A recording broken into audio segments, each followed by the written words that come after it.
की ठोकरें खा रही महिला को नहीं मिल रहा इंसाफ। जी हां, आपने सही सुना। हम बात कर रहे हैं सीमा की, जिसके विवेक के साथ प्रेम संबंध थे, जो कि प्रेम संबंध के चलते सीमा को शादी का झांसा देता रहा और उसके साथ शारीरिक संबंध बनाता रहा, लेकिन आज तक उसने पीड़िता के साथ विवाह नहीं किया।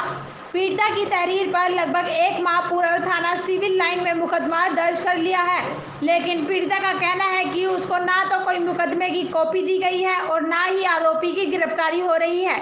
इस मामले में पुलिस के आला अधिकारी कैमरे के सामने आने से कतरा रहे हैं। चैनल 18 भारत के लिए मुरादाबाद से नासिर खान की ये रिपोर्ट। सांसद महोदय ने किसानों की भली जी, भांति बात विवेक सुनी कुमार और जो आश्वासन दिया कि जो किसानों जिला में भ्रांति अमरोहा अब विपक्ष तहसील के कुछ लोग हसनपुर खिला में रहे हैं लेखपाल वह हैं। बिल्कुल निराधार है और इस इनके अध्यादेश पिता से किसानों को जिला जीत बहुत प्रसाद फायदा होगा। 24वीं इस वाहिनी मौके पीएसी पर वीरेंद्र गुज्जर, जिला सुभाष मुरादाबाद शर्मा, 24 बटालियन में जयचंद रहते हैं। गुज्जर, इनके पिता तेजपाल राणा, 24वीं वाहिनी रणवीर पीएसी राणा, में कुक के पद पे राजकुमार तैनात हैं। राणा, भजन सैनी, विवेक किसान ने मौके पर मुझे अपनी मौजूद चिकनी थे। चुपड़ी बातों में चैनल पहले 18 तो भारत के लिए फंसाया, पंचकुला मीठी से मीठी बातों अभिषेक में, यादव और की ये इन्होंने रिपोर्ट। शादी का झांसा दे करके मुझे मुरादाबाद 2 बार बुलाया। मुरादाबाद 2 बार इन्होंने बुलाया और फिर होटल में साथ लेके रहे और पति पत्नी के संबंध बनाए और कहा कि ये मुझसे कोर्ट मैरिज भी करेंगे, शादी करेंगे, और शादी का झांसा दे के उन्होंने सारे काम किए। और इसके बाद फिर इन्होंने शादी से इनकार कर दिया। मैंने कोतवाली घोसी में इसकी कंप्लेन की तो पुलिस वालों ने इन्हें गिरफ्तार किया और रात भर लॉकअप में रखा। नौकरी खोने के डर से इन्होंने मेरे साथ समझौता करके मुझे मुरादाबाद लेके आए कि ये मुरादाबाद ला करके मेरे साथ शादी करेंगे और मुझे अपने साथ रखेंगे। यहाँ लाने के बाद इन्होंने मुझे एक पत्नी की तरह मुझे अपने साथ रखा। मेरे शादी हुई तो नहीं थी ना? नहीं, शादी नहीं हुई थी। शादी इन्होंने कहा था शादी ये करेंगे, शादी करेंगे। शादी हुई नहीं थी? जी नहीं। मतलब अवैध संबंध बना के रखते थे? जी हाँ। आगे बताइए। इन्होंने पति पत्नी की तरह रखा, पति पत्नी की तरह रखा, मेरे साथ सब कुछ किया। इसके बाद प्रेग्नेंट भी हुई। प्रेग्नेंट होने के बाद इन्होंने बच्चे का दवाई खिला करके बच्चा भी मार दिया।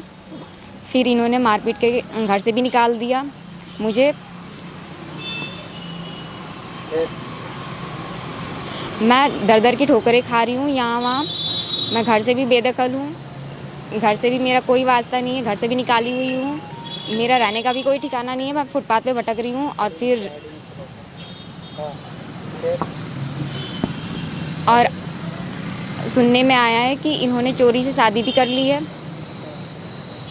कोर्ट मैरिज से। और मैंने एडीजी साहब के यहाँ 3 बार एप्लीकेशन दिया, 2 बार आदेश हुए, लेकिन इन्होंने एफआईआर दर्ज नहीं की। तीसरी बार में इन्होंने एफआईआर लिखी।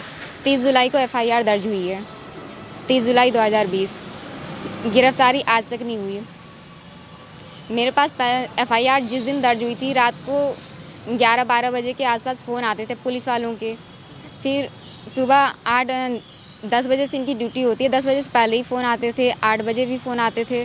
तो मैं बहुत ज़्यादा डिप्रेशन में आ गई थी। मैं पूरी रात नहीं सोई, आँखें भी मेरी लाल लाल थी। और फिर तब मैंने एक एप्लीकेशन लिखा कि और वो भी सारे के सारे जेंट्स लोग ही फ़ोन करते थे। तो पुलिस वाले डिप्रेशन में पहले से थी। इसके बाद फिर ये पुलिस वाले तंग करते थे अलग से अलग, बिना किसी मतलब कि बिना किसी टाइमिंग के। ना रात की भी टाइमिंग गलत, दिन की भी टाइमिंग गलत। जब वो मुझे फ़ोन करते थे, किसी भी महिला पुलिस का फ़ोन नहीं आया मुझे, जिसके बारे में मैंने एप्लीकेशन भी दिया था एसएसपी के यहाँ। और विवेक की गिरफ्तारी आज तक नहीं हुई। जब भी मैंने थाने के 50 चक्कर लगाए, लेकिन हर बार जो विवेचक हैं दरोगा, ये मुझे बातों को घुमा फिरा के मुझे वापस लौटा देते हैं। कभी फ़ोन करके बुलाते हैं कि तुम्हारा बयान लेना है, आ जाओ। तो सुबह 10 बजे से लेके 3 बजे तक मुझे बैठा के रखते हैं। फिर वैसे ही मैं चली जाती हूँ, कोई बयान भी नहीं लेते हैं। और कभी बुलाते हैं बयान के लिए तो बयान बदलने के लिए दबाव डालते हैं कि बयान अपना बदलो। तुम कहो कि तुम्हें हसनपुर में लेके था, जब मैं हसनपुर में नहीं थी तो मैं क्यों हसनपुर का नाम लूँ।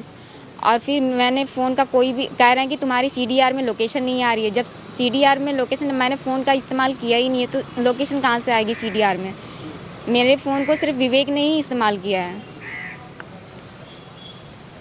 कितनी परेशानी का सामना उठाना पड़ा और रातों को क्या बजे तक आपके तो मतलब पुलिस वालों की कॉल आती है? 11 से 12 बजे फ़ोन आते हैं, ये कौन सी टाइमिंग है? किसी पुलिस वाले का फ़ोन करने का ये कौन सा तरीका है? और अगर आता भी तो कोई किसी भी महिला का फ़ोन आया नहीं, किसी महिला पुलिस का।